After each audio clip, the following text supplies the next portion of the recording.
the very first thing I'm going to ask you to do is to close your eyes and just listen.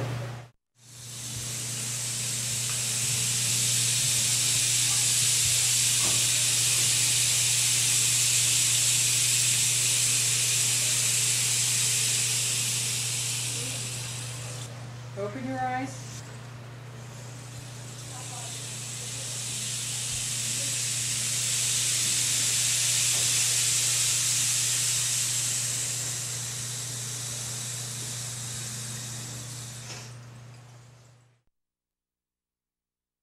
It came from a specific area, and it's something that you're studying. Yes? A cactus? It is a cactus. In fact, it's a normala cactus. Okay? But let's go back to the sound and how the sound is being made. If you know that this is a cactus, what would normally be on the outside, Rebecca? Thorns. Thorns, yes. Pointy thorns on the outside of the cactus. What happened to them? Shay. They pushed them in. They took them off one by one and hammered them inside. That's why when you made yours out of cardboard, you used metal or toothpicks. And they took this and hammered each one at a time. Now, if you have thorns inside of a cactus, is that going to make the sound that you hear? So what else is inside, Noah? Pebbles. Pebbles, you're right. Pebbles would be the natural thing.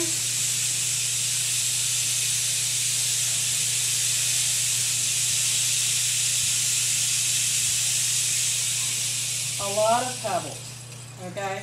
Because those pebbles just keep falling down. And when they fall down, they hit all of the thorns inside. The echo, an echo is happening in here because there's room, there's space for the sound to bounce around. And that's what makes the sound much louder than what you would imagine by pebbles just hitting thorns.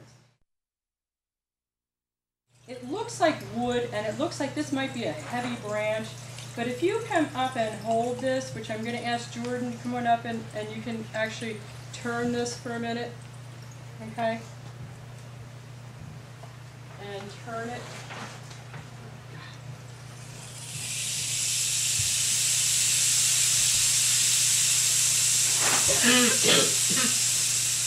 Does it feel like what you would think it would feel like? Is it lighter or heavier?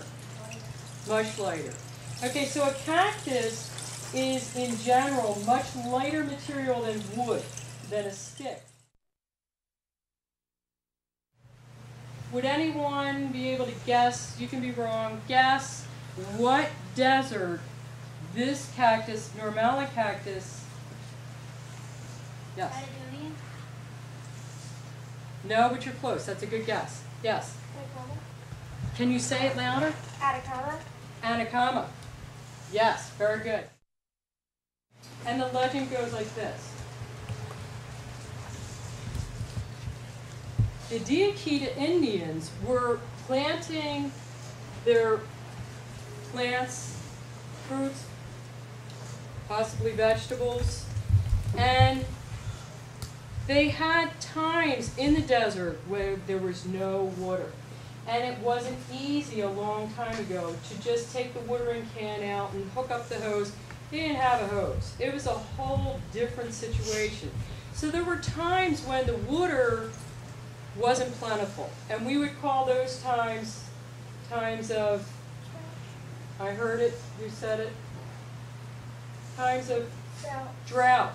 So in times of drought, there were people who used the rainstick to pray for rain,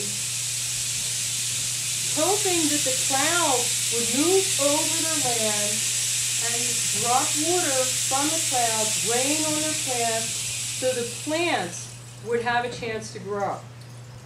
Okay, so the legend is the Diakita Indians used this as a prayer stick to pray for rain.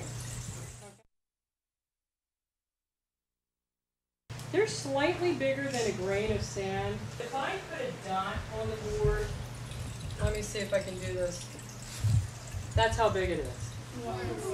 That's how big the pebble, the size of the pebbles that are inside this rain stick are that tiny. Now, listen again. Can you imagine something that tiny making this sound?